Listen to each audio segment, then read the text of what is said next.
Hey, hey, hey. Good morning. How's everybody feeling today? You guys good? Fantastic. All right. I'll take the slow clap. Feeling good. All right. Good to see you guys here today. This past week, Lori and I were at a youth camp. It's one that we do every year. A couple people from our Epics Youth went, and many other kids from around the region were there. And it's out western Maryland, like the Emmitsburg area, a little past Taneytown. It's on the same mountain as Camp David, which is a presidential, kind of like a little holiday area out there.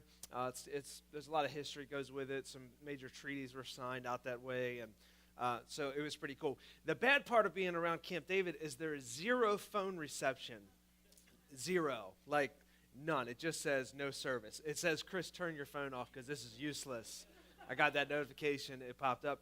So all week long, I'm trying to find service. I had to go down the mountain to a McDonald's. It was the only Wi-Fi down in that whole area.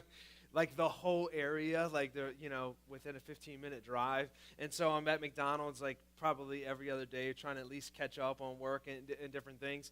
While I was up there with zero phone service most of the time walking around, I realized how addicted to my phone I was. I'd be in a conversation with someone and, the conversation wasn't going anywhere. I would reach in my pocket to, go for my phone because this person wasn't entertaining me anymore.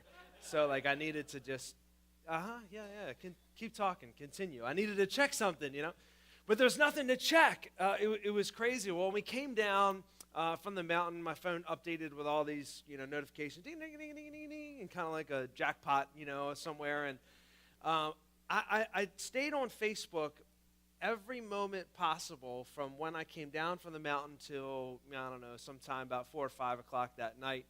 I realized I was constantly on Facebook when I had the opportunity to do it. And so I was scrolling, and I was so happy to find that a week without Facebook, it was just as I left it. There was all of these politically charged posts and these racially divisive videos that were up there, and there was all this depressing content. It was just as I left it. I was so excited. No, I was depressed as I ever was.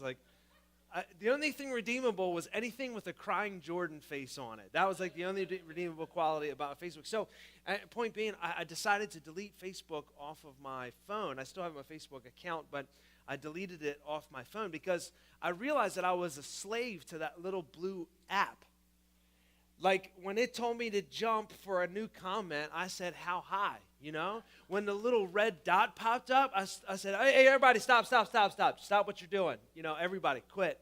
Facebook has something to tell me. I need to check it right now, Lori's having an, in-depth conversation with me, and I'm like, I know this is probably crucial, but someone has liked a post somewhere in my last 7 years of my life, and I need to see which one it is. I realized that I couldn't have just one look. Some of you guys can have one look socially, and it doesn't faze you. But for me, one look turned to 2 looks, and 2 looks turned to 3 looks, and 3 looks turned to hours later, I was blacked out and in a fetal position on the floor of my bathroom, and I don't know how I got there, So some of you guys can enjoy Facebook responsibly. I couldn't do it. I was a slave to the little blue app. I needed to find freedom, so I did the little delete on my phone. It's been 2 days, and the shakes are almost gone, No claps. Yeah. We all need freedom from something. Some of us small, dumb stuff like this, or, maybe it's major to you, it's major to me, but all of us need freedom from something. And so we've been in this new series called Freedom, and we've been looking at this idea of what it means to be delivered, what it means to be freed, what it means to be liberated. And we've been looking at God, country, and deliverance. Week 1, we talked about freedom from pride, and we looked at this Old Testament story about a guy named Naaman. We ended with, I dip, you dip, we dip. You're welcome if that song was stuck in your head for days. Last week, we actually talked about some things that were happening socially through the country, and we talked a lot about racial tension and division, but we talked about finding freedom together. Finding freedom together. The closer we got to the cross, the closer we get to the crosses, the closer we grow to each other and to one another, and so we talked about that last week. Today, I want to talk about freedom from this constant enemy of fear. A constant enemy of fear that all of us will face at some point, but some of us need deliverance, freedom, or liberation from this thing called fear. And the two specific ways that I want to look at fear is in this: fear of the future and fear of the past. And for the sake of our discussion, we're going to define them this way. The two ways that fear shows up for most of us is in the future and then fear of the past. And we're going to define them like this. Fear of the future we're going to call anxiety. We don't know what's going to happen. What if? All these things could happen. I'm not sure how this meeting is going to turn out. This person texted me, said that, hey, I want to talk if you got a couple minutes. And anxiety starts to ramp up. It's a fear of what's to come. We're going to call fear of the future anxiety. And then we're going to call fear of the past guilt. And I know that's a very loose definition, but we're just going to, for the sake of our discussion, look at this fear of what's behind us, catching up. We're going to call that guilt. We're going to call fear of the future anxiety and fear of past guilt. We live in a very crazy, crazy world. There's a lot to be fearful of and anxious about in our world. This past week, one thing I did catch up on when we came home, we found out that in France, there was families gathered to watch holiday fireworks, and a maniac gets in a refrigerated truck and decides to drive through the crowd and kills 84 people. Absolutely bizarre. Lori and a bunch of Epic Youth went to D.C. yesterday, and actually a couple others were there. With I think it was about 350,000 was one number I heard. I actually heard upwards of 600,000 towards midday out on the National Mall. And I didn't go. I was home. And if I were to say that I wasn't worried about her in that crowd, I would be lying to you. I was anxious the whole time she was there. I kept texting, hey, are you okay? Is everything all right? I'm watching the news to make sure nobody decided to blow themselves up in the middle of D.C., I was anxious about it. Anybody ever been anxious or worried about things happening in our world? There's a lot to be anxious and fearful of. Some of us may not deal as much with anxiety. Some of us deal with the burden behind us, the fear of yesterday catching up. We're going to call it guilt. This enemy of yesterday, it's oh so persistent. The mistakes we've made, constantly whispering over our shoulder that we are a failure, that hey, I can't believe that you did that. Hey, if everyone knew who you really were deep down inside, they wouldn't accept you. They wouldn't love you if they knew the real you. This whispering enemy of guilt from behind us trying to drag us down. The fear of yesterday catching up to today can be very threatening and even debilitating as we move forward. So here's a question we want to answer as we go forward today. How do we find freedom from the constant enemy of fear, whether it's in the past or it's in the future? How do we find freedom from this constant enemy of fear? Because there's always fears ahead, and there are always fears behind. How do we find freedom when these two warring ideas, these two warring emotions are coming at us from two separate fronts? Well, the central story of deliverance in Scripture and in Israel's history is the story of them leaving Egypt. And many of us know the story in one way or the other, depending on what era you were born in. Some of you guys may know Charlton Heston as Moses, who is just beast mode Moses. Like, look at this guy. Right? That's the real deal Moses. I hope Moses looks like that. Maybe you saw the animated version, The Prince of Egypt, which was a great version of it. Most recently, Christian Bale played in the movie called Exodus of God and Kings. Well, here's a short version of the story. The Hebrew people are slaves in Egypt under the pharaohs. They were there for over 400 years. God speaks to Moses, who was a Hebrew, but he was adopted into the Pharaoh's family. So he grew up underneath of the Pharaoh as one of the Pharaoh's sons. As he's an adult, God tells him to go back and tell his brother, who's now the new Pharaoh, Ramses, tell him to let my people go. I have to sing that line to you. It's a must. It's in the manual somewhere. So he says, let my people go. Ramses says, no way. Plagues ensue. And then eventually Ramsey says, okay, he concedes. Go, you just take him, get him out of here. Well, this is his workforce. It's 1 million plus, they believe at the time, Hebrew people. He sends them out. It's his workforce. And so he realizes the devastation that it's going to be on his economy, his national economy. And so he changes his mind and goes and pursues these Hebrew people. Well, we're going to pick it up in Exodus chapter 14 at the first verse. And I want to read most of this chapter to you this morning because in it, I think we find how we are going to discover freedom. We're going to unpack a way that we're going to find freedom from fear on two different fronts when we look into the story. So if you got a Bible, grab it, turn with me. Exodus chapter 14, right at the beginning. If you don't have it, we'll have it on the screen as always. Here we go. Exodus 14, verse 1. Then the Lord said to Moses, tell the Israelites, turn back and encamp near Pi-Hahiroth, between Migdol and the sea. They are to encamp by the sea directly opposite Baal-zephon. Now, I want you to pay attention. We have to see this. God tells Moses where to tell the people to go, and it's right by the sea. He puts them strategically by the water. Now, this sounds like a terrible idea if you're a military strategist or you have any sense of logic, and you think that people might be coming after you. You don't want to put yourself in a corner. You want to leave yourself an escape route. But God doesn't think the way that you and I think. This is the presence of anxiety. If we were thinking about the path forward, it's blocked. It's full of obstacles that are impossible for us to move or to overcome. Our idea of what the future should look like is often blocked by a sea of what-ifs, right?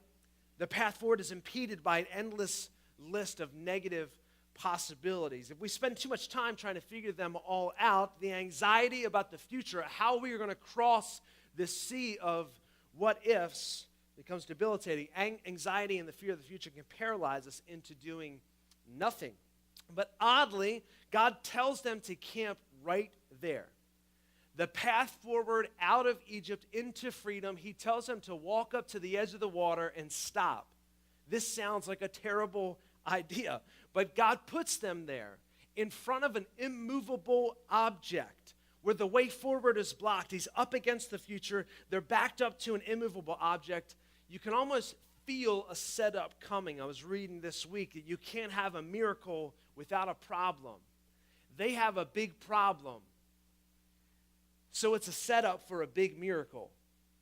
For those of us that deal with fear of the future and anxiety weighs heavy over us, and it seems like a sea of what-ifs and a sea of fears are in front of us, just know God is powerful and strong enough and willing enough to part the water so that we can walk out. The bigger the anxiety, remember God is always bigger than the problems in front of you.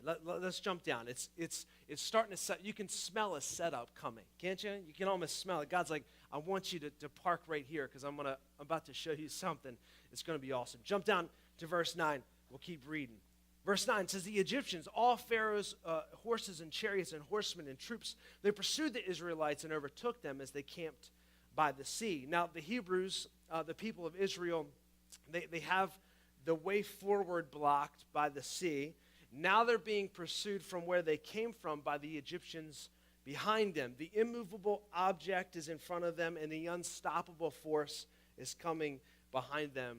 They're being squeezed in the middle. Let's read on verse 10.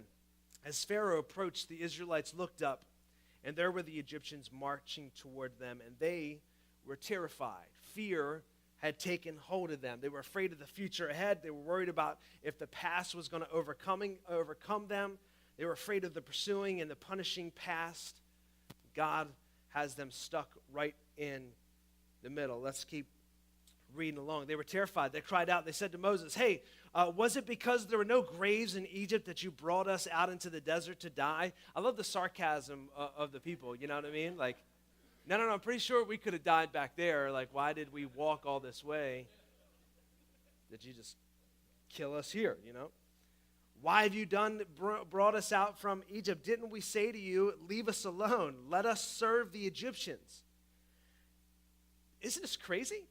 Like, why didn't you just let us stay and be slaves back there? I mean, it was easier. Life was easier. It would have been better for us to serve the Egyptians than to die in the desert. There will be a moment when the life of future freedom will be more frightening than the life of former bondage. There will come a time for you, as God liberates you from fear, that the moment you look out into this life of future freedom, it will be scarier than the life of bondage you were in before. And you will have second thoughts. God, I don't know if I can handle all that freedom. It might be easier just for me to go back and stay addicted to this thing.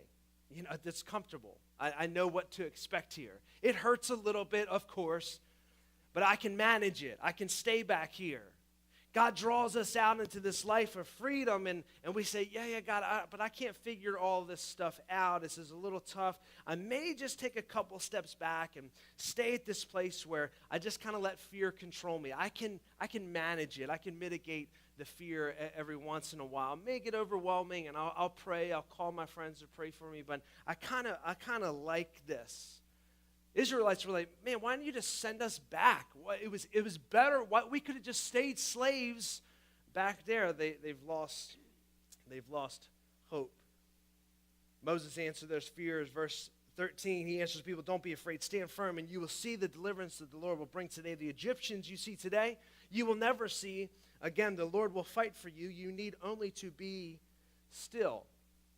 Now, in pop culture psychology, which is great, I love that stuff out there, what it'll tell you is like, hey, if you have a problem, you need to identify it. You need to do your research. You need to develop a plan. You need to psych yourself up to make some changes, get some accountability. Go for it. Just do it. All of these are important things. But it's only as followers of Christ do we have this option of just standing still when there's a big problem ahead of us and a big problem behind us. It's only as followers of Christ do people have the option of just standing still, just standing firm, just saying, okay, God, I'm going to shut up and let you do the heavy lifting. It's great. There's a lot of responsibility that we have to have if we're going to overcome freedom, but we do have to start here. We find freedom, first of all, by just looking up. Before you go out and try to fix life, before you go out and try to correct all these problems, you need to just stop for a second and just look up and say, you know what, God, this is your battle. This is on you. I'm just going to put it in your hands. A big mistake that many of us make is when we identify the problem, when we know there's an issue out there, we say, okay, God, I'm on it. I'm going to go out. I'm going to fix it. Like, I got this. I'll call the person. I'm going to text them. I'm going to write the email. I'm going to craft it. I'm going to go take care of it. I'm going to do all these things. And we actually take it out of his hands. We stop him from actually doing what he does best because we think we can fix it. When our first step, if we're going to find freedom from fear, our first step should always be to look up, not to go and get to work. We find freedom from fear by looking up. The first place for us to begin is standing still, looking forward, looking upward for our freedom. Verse 15, here we go. The Lord says to Moses, why are you crying out to me? Tell the Israelites to move on. Raise your staff, stretch out your hand over the sea and divide the water so the Israelites can go through the sea on dry ground. Now, a little preacher confession. Anytime you preach about Moses, there's a lot of preaching material in there. I get a lot of cool stuff that I can say where you guys are like, yeah, that's right. All right. I like that. That's good. Yeah. You can say that at any time. That's up for I'm not. Anyway, when you talk about Moses, it's a good preaching point. I could say, yes, that's us, raise our staff, or look in your hand to what God's given you and hold it out and God will change it. I can make a lot of parallels between us and Moses, but the fact is, we aren't Moses in this story. Moses actually points us to Christ, the great deliverer, the one who stretched out his hand and overcame an uncrossable chasm, an impassable chasm, so that you and I could get to the other side, which was sin. Moses actually points to Christ. We aren't Moses in the story. We are the people. We are the Israelites following Christ down this path. We have our eyes on our leader. We are following him. We are following him. This is not, we're not Moses in this story. We are the Israelites, the people, the ones needing deliverance. And so this is where we are going to find ourselves in the story as we go forward. Verse 17, let's keep reading. God says, I'm going to harden the hearts of the Egyptians so that they will go in after them. And I will gain glory through Pharaoh and all his army, through his chariots and his horsemen. Verse 18, the Egyptians will know that I'm the Lord when I gain glory through Pharaoh, his chariots, and his horsemen. Verse 19, then the angel of God, key phrase, you might want to underline that if you do have your Bibles, the angel of God who had been traveling in front of Israel's army withdrew and went behind them. The pillar of a cloud also moved from in front and stood behind them, coming between the armies of Egypt and Israel.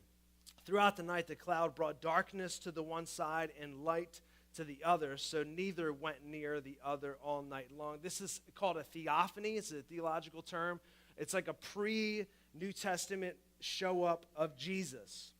When it says the angel of God, it's not just any angel, it's the angel of God. This is a place, this is Jesus himself there with them, kind of riding on the top of this pillar of fire and stuff. I mean, Jesus goes like, in style, he's like cruising on a pillar of fire and smoke. He's like, wow, yeah, like that's how I picture my Jesus. He's on top of this. He's making things happen. It's called theophany, an Old Testament showing of Jesus, a sighting of Jesus. And so it's not just any angel, it's Jesus himself. And I want you to see the picture of this. Jesus is providing light for the way forward, and he's protecting the rear guard of the people. This is the position Jesus takes for us when our fear starts to ramp up and the fear of the future starts to put pressure here and the guilt of the past starts to squeeze us.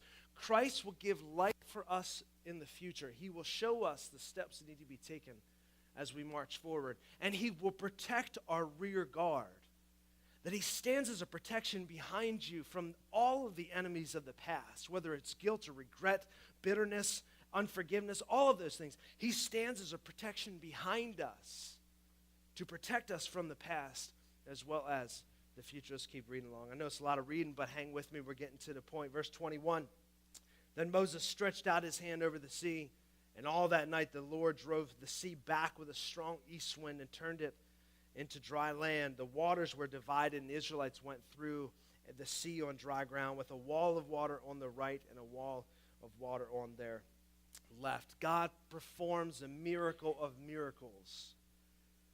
He divides this water, makes a way for them to go. But it means nothing. It means absolutely nothing if the people don't pick up their feet and walk it out. So the first place we begin is by looking up and saying, God, this is your battle. It's way too big for me to do on my own, and it's way too much for me to conquer behind me. Because guess what? We all have pasts. And if we slow down, doesn't it feel like it's just going to catch up and just fall right, envelop us? It's just going to crush us. We all have these two things in front of us. Our first place to begin is by looking up and saying, God, this is your battle. It's too much for me. But when he makes a way, we have to walk it out. And so we find freedom by looking up, but we also find freedom by going forward. You have to walk it out. You have to pick up your feet and keep moving. Otherwise, it's just a really cool picture in front of you. It's a waste of God's energy. When the guilt of the past or anxiety about the future has you stuck, God will make a way forward. That's his job. Your job is to walk it out. Verse 23, we keep reading. The Egyptians pursued him, and all the Pharaoh's horses and chariots and horsemen followed him into the sea. During the last watch of the night, the Lord looked down from the pillar. I told you Jesus is up there.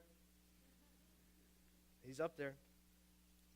He looks down from the pillar of fire and the cloud and the Egyptian army and threw it into confusion. He jammed the wheels of their chariots so they had difficulty driving. And the Egyptian says, let's get away from the Israelites. The Lord's fighting for them against Egypt. These guys just lived through a number of plagues. Remember, you got locusts and frogs and fire and hail. I mean, they've seen the worst of the worst. The Nile River turns to blood. I mean, things are just crazy. Their livestock dies. Now the firstborn dies. Remember all this? So maybe they're charged up and they're angry about what happened. Now they get, let's just let's put ourselves in their sandals for a second. You know, like, they got all this anger behind them, and they're pursuing these people. Oh, we're going to get them. We're going to take care of them. And this sea parts.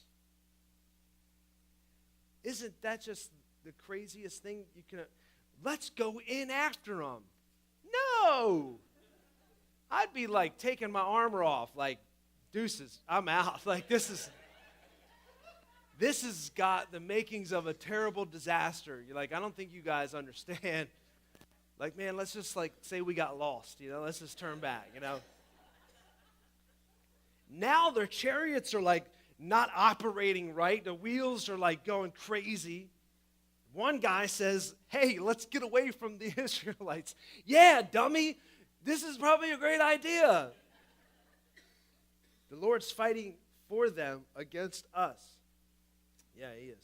Verse 26, the Lord says to Moses, stretch out your hand over the sea so that the waters may flow back over the Egyptians and their chariots and their horsemen. Moses stretched out his hand over the sea, and at daybreak the sea went back to its original place. The Egyptians were fleeing toward it. The Lord swept them into the sea. The water flowed back and covered the chariots and the horsemen, the entire army of Pharaoh that had followed the Israelites into the sea. Not one of them survived.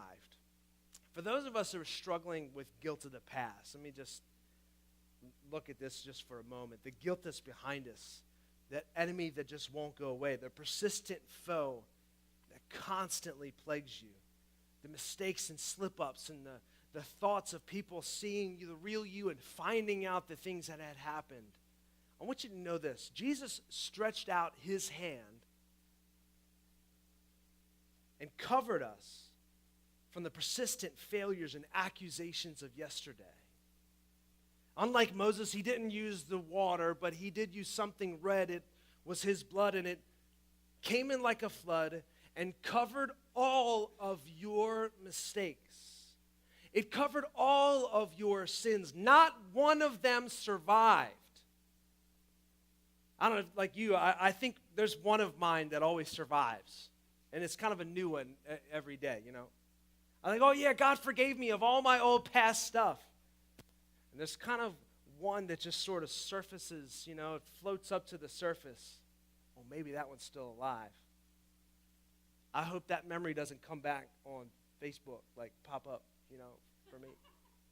I hope this person doesn't call that person, and what if this person told that person and that person told, you know, the rest of the church about all these things that I did when I was this age and all that. Oh man, it's just going to be, you know, everybody's going to hate me. They're going to this and they're going to that. And not one of them survived the blood that flowed from that hand. Christ stretched his hands over us and covered our past, present, and future to where none of the mistakes, none of the sins can survive. The blood of Christ is that strong. The slave masters of the past have been defeated once and for all. The things that had you addicted have no authority over you any longer. The addictions that told you to do what to do, when to do it, have no authority over you because Christ stretched his hands over and not one of them survived. You are free.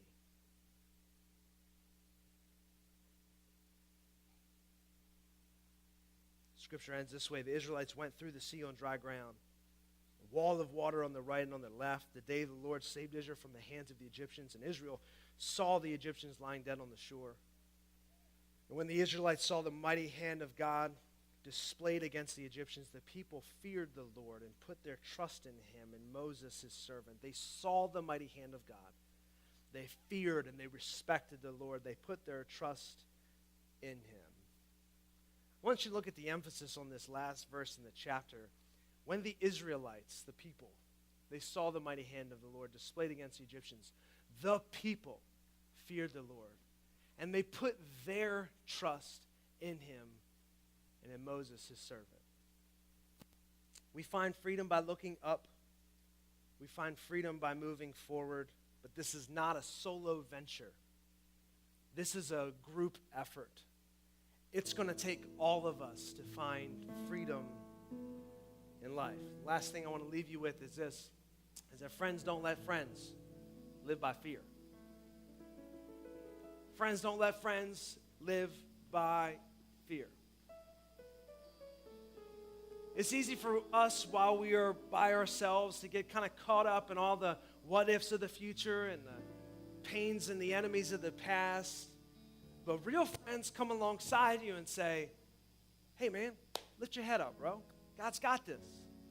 You can't fix it, but it's not your job to fix it anyway.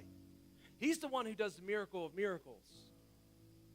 As he gives you light for the future, as he shows you the next step, all your job is to do is to take a step forward. And guess what? I'm going to take it with you. Friends don't let friends live by fear. Oh, man. I hate to be you right now because things look bad for you. No, that's not a real friend. A real friend says, woo, I know it's tough. It's all right. God's got this. We got this. We look up. We go forward. And we go together. That's how we find